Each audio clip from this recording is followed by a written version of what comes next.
Bienvenue. Aujourd'hui, nous allons commencer une nouvelle séance d'exercice sur le chapitre équilibre d'un solide soumis à deux forces. Et aujourd'hui, il s'agira de faire l'activité 14. Au cours d'une évaluation, ton professeur de physique-chimie soumet à ta classe la figure ci-contre. Sur cette figure est représenté un solide homogène de masse M égale à 500 grammes posé sur une table parfaitement lisse où les forces de frottement sont négligées et horizontales en un lieu où G égale à 10 Newton par kilogramme. Données, échelle 1 cm pour 2 Newton. Il vous demande d'analyser les conditions d'équilibre de ce solide. Petit 1, cite les forces qui s'exercent sur le solide. Petit 2, énonce les conditions d'équilibre du solide. Petit 3, détermine les valeurs des forces qui s'exercent sur le solide. Petit 4, représente ces forces. Nous allons passer à la résolution du problème. Nous écrivons solution.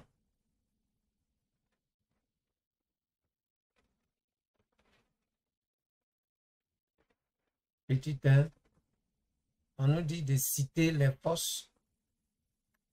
Voilà, cite les forces qui s'exercent sur le solide. Donc, on va aller citer les forces. Les forces qui s'exercent sur le solide sont deux points. Nous avons le poids P du solide.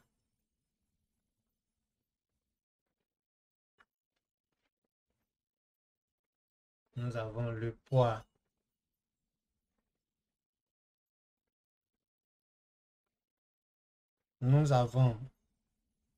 le poids P du solide.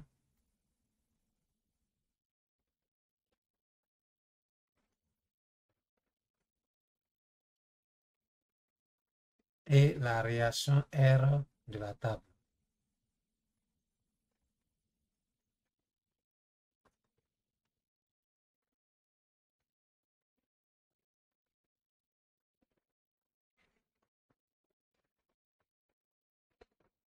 Deuxième question, on dit énonce les conditions d'équilibre du solide. Donc,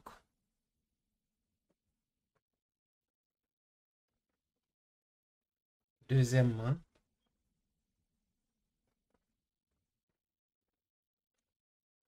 l'énoncé de la condition de l'équilibre du solide est le suivant. Un solide soumis à deux forces est en équilibre si ces deux forces ont la même droite d'action, des sens opposés et la même intensité. Donc, je reprends. Un solide soumis à deux forces est en équilibre si ces deux forces ont la même droite d'action, des sens opposés et la même intensité. Donc, nous allons écrire ça. Un solide soumis à deux forces est en équilibre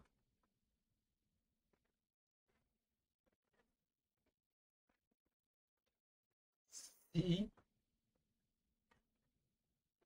ces deux forces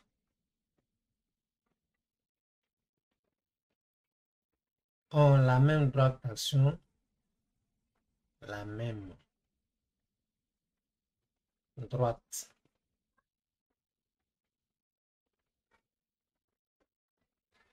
d'action,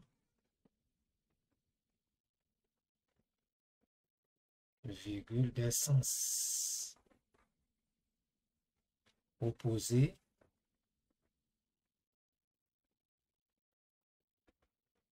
et la même intensité.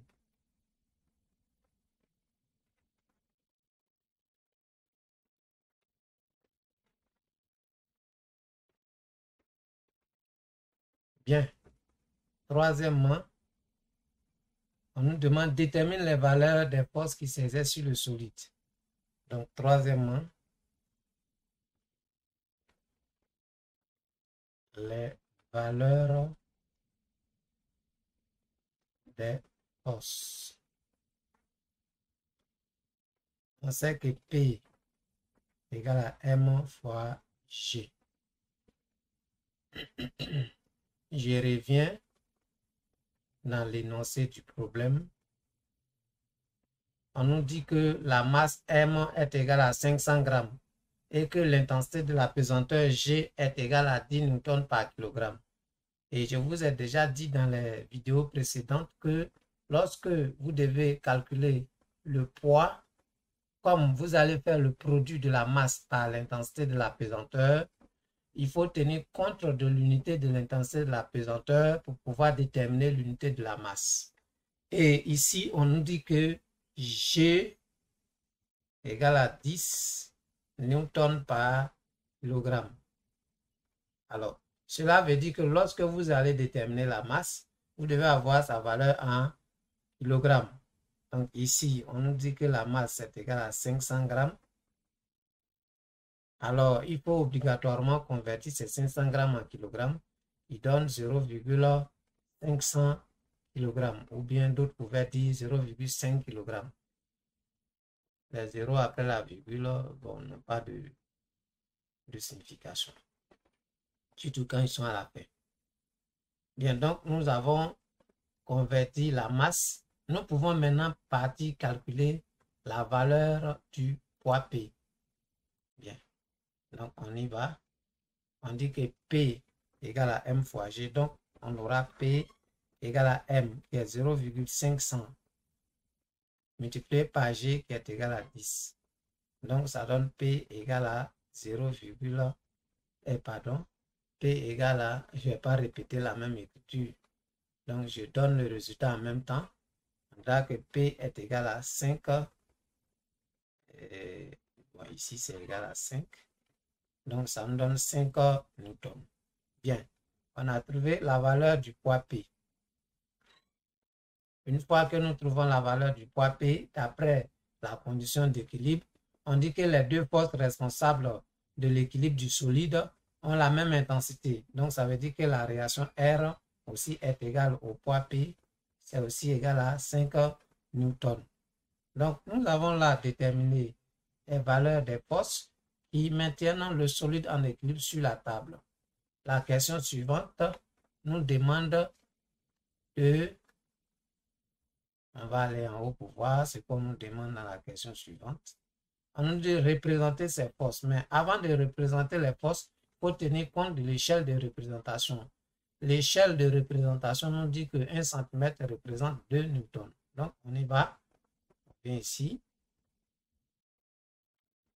En quatrièmement, représentation des forces.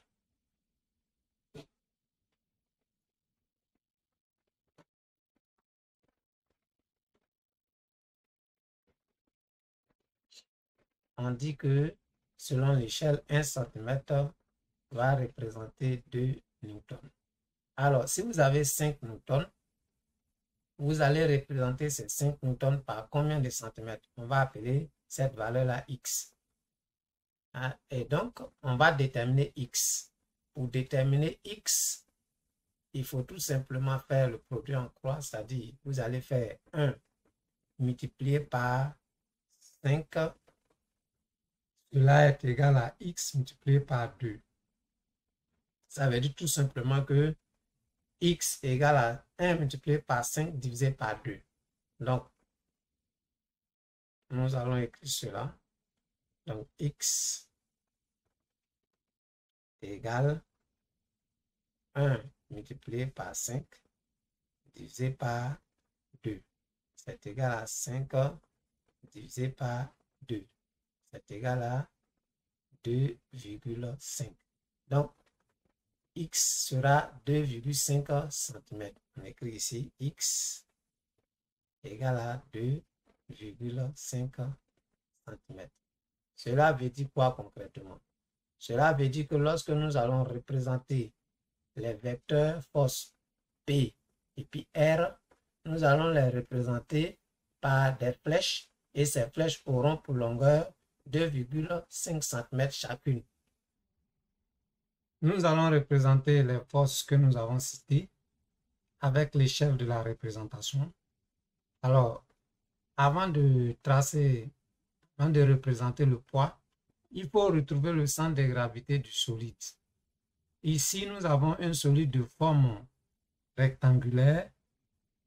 Pour retrouver le centre de gravité, il suffit de retrouver le point d'intersection des diagonales. Donc, nous allons tracer les diagonales du solide. Je prends, voilà, je vais tracer les diagonales de ce solide-là.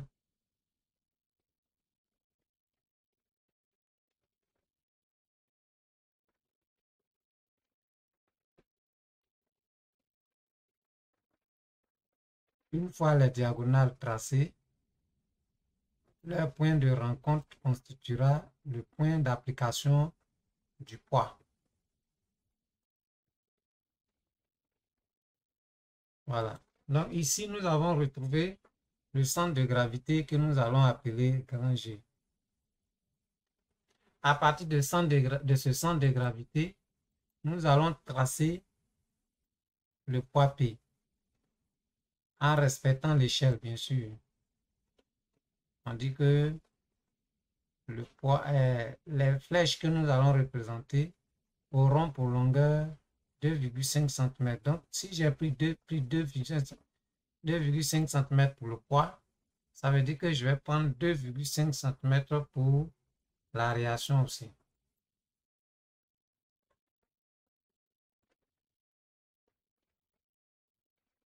Voilà. Il faut qu'on retrouve nettement le centre de gravité pour pouvoir placer notre flèche. Voilà. On a placé, il faut respecter maintenant que ce soit vertical. Bien. Nous avons donc placé le poids.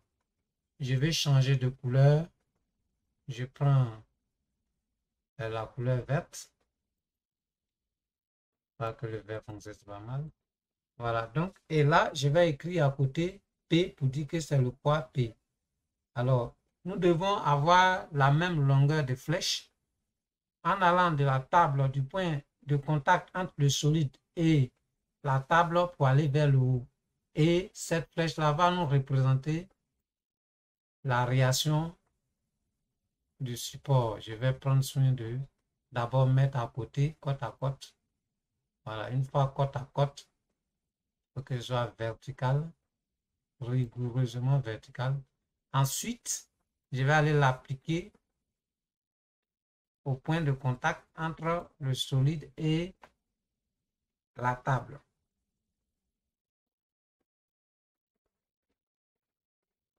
Bien. Voilà. Et je change de couleur pour que ce soit bien visible. Cette fois-ci, je vais essayer de prendre du jaune. Et donc, vous voyez, nous avons représenté les deux forces en respectant l'échelle de représentation. Nous avons là la réaction R. Bien.